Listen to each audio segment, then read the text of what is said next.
Om Shanti, good morning. मैं अश्विन सागर global harmony village से कुछ एक बातें आपके साथ फिर से शेयर करना चाहूँगा।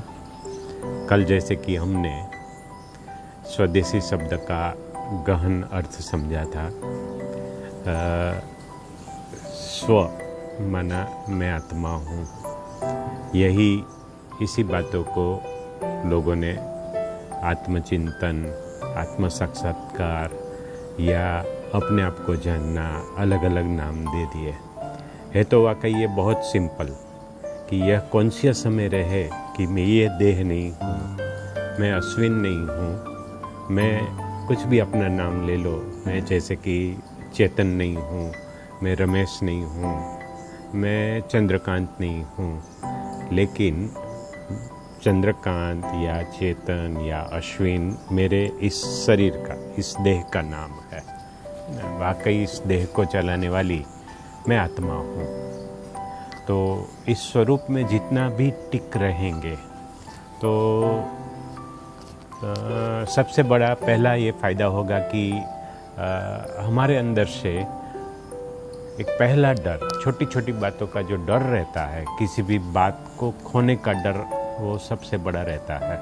और आजकल देखें तो सबसे बड़ा डर रहता है मृत्यु का भय या बीमार होने का भय, है ना। तो जो मृत्यु या बीमारी, जो भी कुछ कहो, ये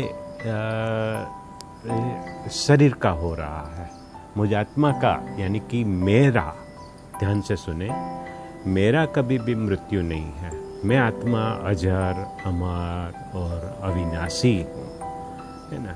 तो जितना शांत में, एकांत में बैठकर, एक प्रकार का ये मेडिटेशन है। कई मेडिटेशन को भारी समझते हैं।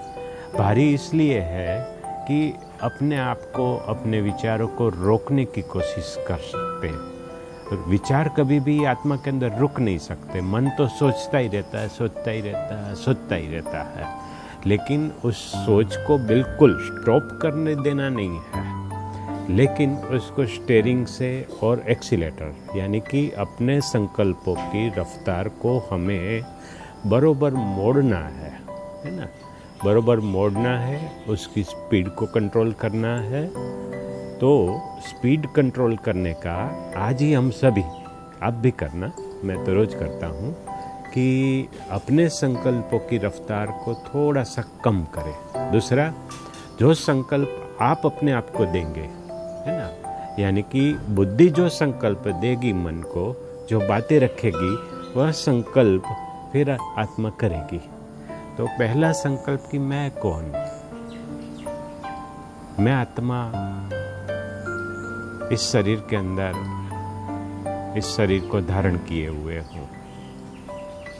फिर 3 स्वरूप में अपने आप को एकाग्र कर दे कि मैं आत्मा शांत स्वरूप हूँ। टिक जाए।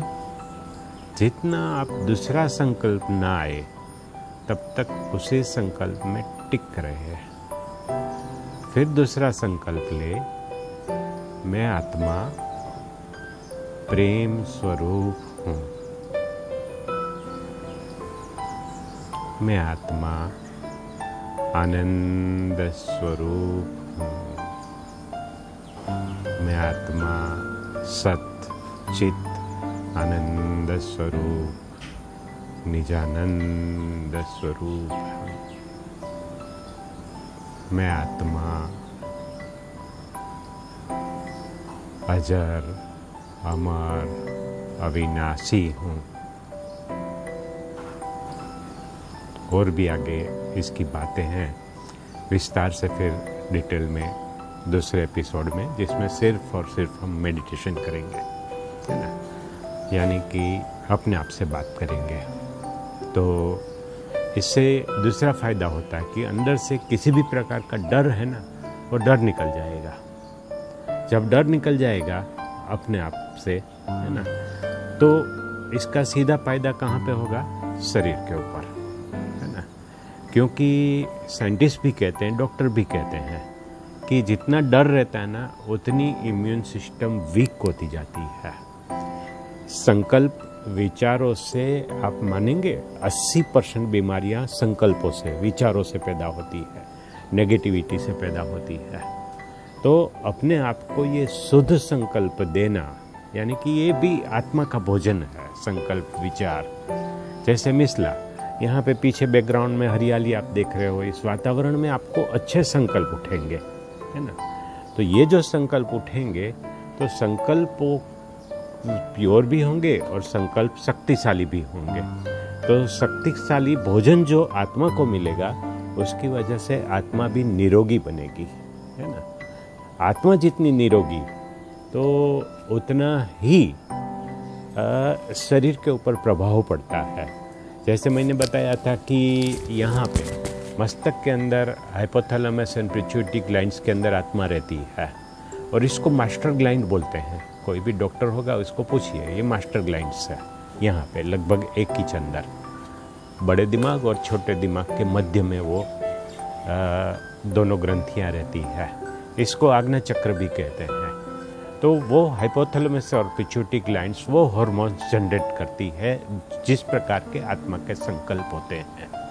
तो पॉजिटिव संकल्प पॉजिटिव ये हार्मोन्स को पैदा करती है, और इसका सीधा असर आपकी डाइजेस्टिव सिस्टम के ऊपर। जैसे मिसाल समझो, आपको कहीं पे भी जाना है, फ्लाइट पकड़ना है, उस समय आपको नाश्ता कराया जाए ना, तो जल्दी हड़बड़ी में आपको वो नाश्ता हजम नहीं होगा। अभी विचार कहाँ चल रहे हैं, यहाँ पे, और उसका असर कितना पेट के ऊपर पड़ता है, पूरी डाइजेस्टिव सिस्टम के ऊपर पड़ता है। इसी तरह काफ़ी बातें हैं। जैसे अगर अंदर किसी भी प्रकार का स्ट्रेस है तो इसका हमारी रक्त नलियों के ऊपर, तो उसके ऊपर इफेक्ट ये होता है कि वो रक्त नलियाँ सिकोड़ने लगती है या फिर कोलेस्ट्रॉल जमा होने लगता है। तो कोलेस्ट्रॉल जमा होने से फिर ब्लड प्रेशर आदि आदि कई बीमारियाँ, है ना, इसकी भी डिटेल में बाद में चर्चा करेंगे। तो ये बीमारियाँ पैदा होने लगती है ना।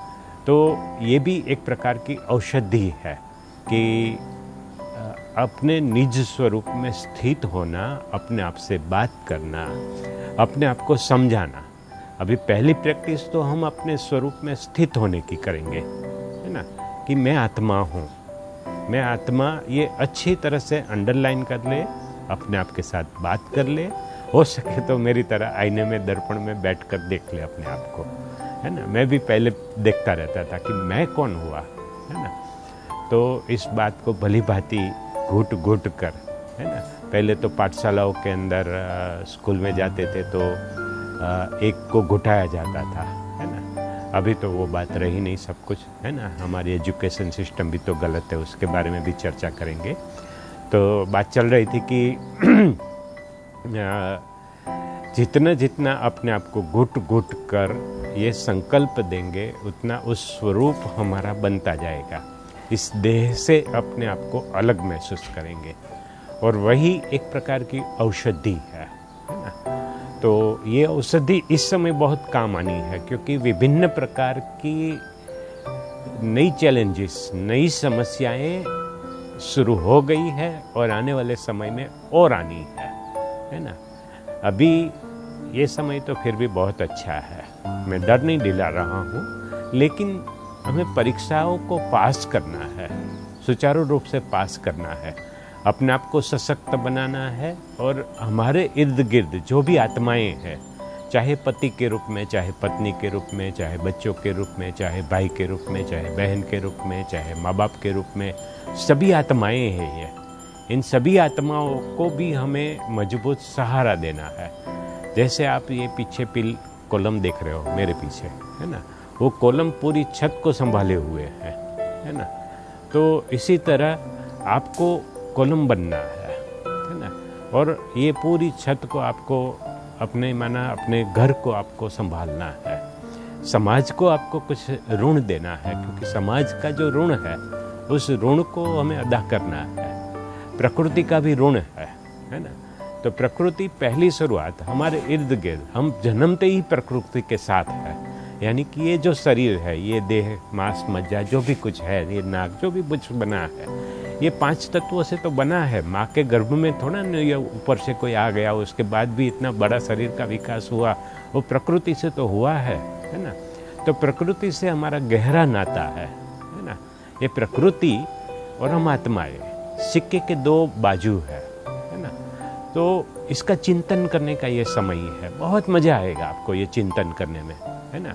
टीवी के और न्यूज़ देखने में इतना मज़ा नहीं आएगा, तो वो तो वही की बातें हैं। हाँ, भले जान ले, समझ ले, है ना, वो ज़रूरी है। मैं मना नहीं करता हूँ कि आप बिल्कुल ना जाने, बिल्कुल ना समझे, लेकिन फिर टू मच ज़्यादा न्यूज़ सुनते कल ही एक भाई का फ़ोन आया था कि बहुत अभी तो न्यूज़ देख के भी कंटाल गया हूँ, है ना।